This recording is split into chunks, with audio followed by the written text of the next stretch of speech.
Hello, everybody. Candlelighting time this evening is 12 minutes after 6. Yep, starting to get early. Now, this evening is not just Shabbos.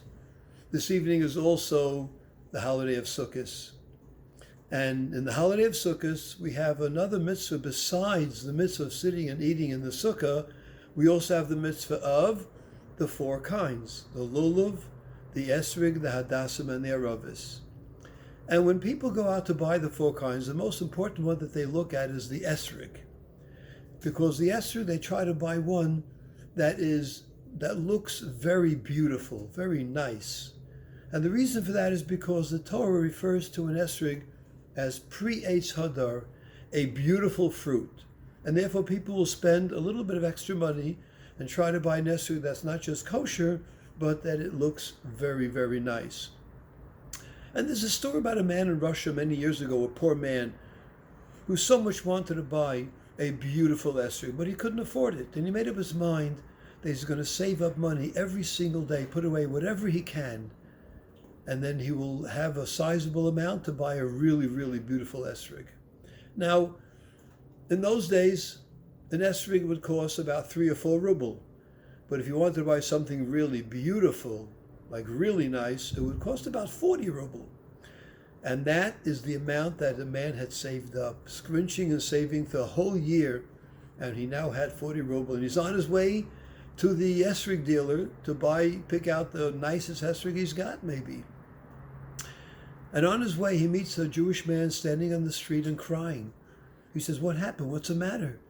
He says, I can't go to work anymore. He says, "Why? What happened? You sick?" He says, "No, I have a horse and wagon, and I go out and I get wood and twigs and branches. I chop wood and I sell it to people's homes for firewood. The cold is coming. And this morning my horse died. So I have no way to go to work. How am I going to put food on the table? How am I going to feed my children?"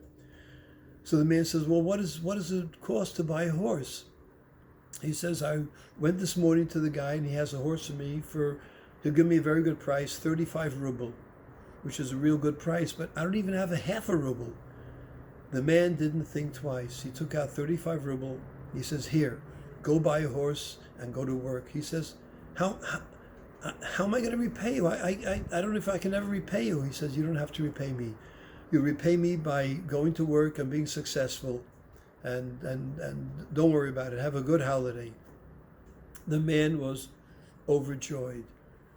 And now he is on his way, continuing his way to the esrog dealer, and he's got 5 ruble, and he'll buy a kosher esrog, and that's what he did. He bought a simple, plain kosher esrog. And anyway, he comes to synagogue on the first day of Sukkos.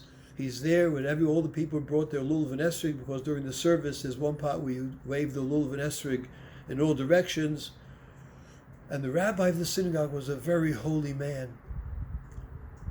And just before the service, when everyone's ready to start the prayers, he gets up and he looks around the synagogue and he starts walking up and down the aisle as if he's looking for something or somebody. And he stops at this man who bought that esrog for 5 ruble, probably the cheapest esrog in the synagogue. And the rabbi looks at him and says, "Where did you get that esrog?" And the man felt bad, because the rabbi is probably referring to, why didn't I go out and buy like a nicer esrog? And he told the rabbi the story. And the rabbi said to him, "I want you to know that because of the act of kindness that you did, that you sacrificed your own desire to have a beautiful esrog, and you gave away almost all the money so a man can go to work. That act brought down on your esrog the aroma of Gan Eden, the aroma that is in heaven. And that is a very holy and sacred and beautiful aroma. And that's what I sensed. And I was trying to find who has that esrog. And I want you to know that because of that act, that selfless act, you, my friend, have the most beautiful esrog in the entire city." And the power of a act of kindness, the power of a good deed, can sometimes be so powerful, especially when we do it, when it's not easy, when it's difficult, when it's a challenge for us, and yet we do it, that brings down the greatest blessing from the Almighty. Everyone have a wonderful Shabbos and a wonderful holiday, and God bless you all.